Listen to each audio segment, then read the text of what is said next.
هاد هو لابتوبي اللي اشتغلت عليه كل فيديوهاتي لحد الآن، لينوفو ليجن بمعالج كور اي 5 وكرت شاشة 2060 ورامات من نوع DDR4 بمساحة 16 جيجا. وهلا بعد سنين من الاستخدام صار فيني اقول نظام ويندوز ولابتوباتهم للزبالة وما بيسوق قرش. وخليني فرجيك ليش وشو هن المشاكل اللي بتصير معي لدرجة كرهني صناعة المحتوى. أول شي بعرف انه بيعتبر هذا لابتوب قديم نوعا ما ومواصفاته بتعتبر متوسطة إلى ضعيفة، بس هاي المشاكل ما لها علاقة بالمواصفات وإنما مشاكل نظام ويندوز غير مستقر نهائيا، وكل فترة بتجيه نوبة صرع وزهايمر. يعني مثلا كل ما بطفي اللابتوب وبرجع بشغله تاني يوم بيكون مسجل خروج من أغلب المواقع اللي بيشتغل عليها، وكمان مواقع بعملها تثبيت في أعلى الصفحة تاني يوم تختفي. لهيك بضطر خلي اللابتوب دائما على وضع السكون، ومرات بكون قاعد شغال ومبسوط فجأة بتطلع لك شاشة زرقاء أخطاء في النظام. وأحيانا بكون شغال على المونتاج جوي حلو ومبسوط فجأة بينقطع الاتصال مع السماعات، وبعد كم ثانية بيرجع الاتصال مرة تانية بس بدون صوت، وشو ما أعمل وسوي ما في نتيجة، فبضطر سكر كل البرامج وأعمل إعادة تشغيل مرة تانية. هاي غير المشاكل اللي بتصير في برنامج المونتاج نفسه، مثل إنه يجمد البرنامج وتصير الشاشة بيضاء فجأة فبضطر أعمل إعادة تشغيل مرة تانية. ومشكلة تانية أغرب من كل هدول المشاكل، لما بحاول ارفع أو أنزل شي من الانترنت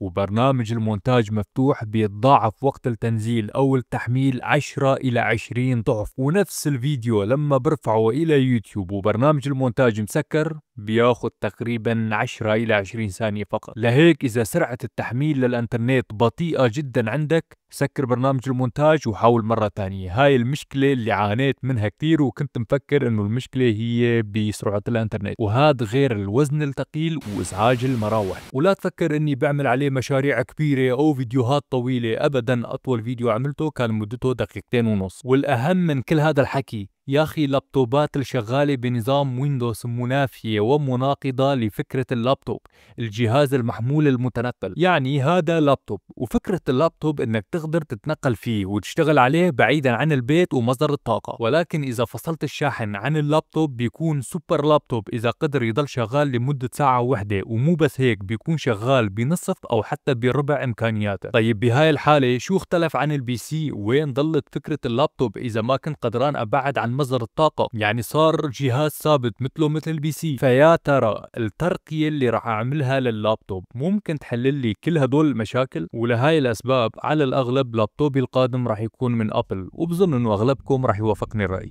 وبس سلام.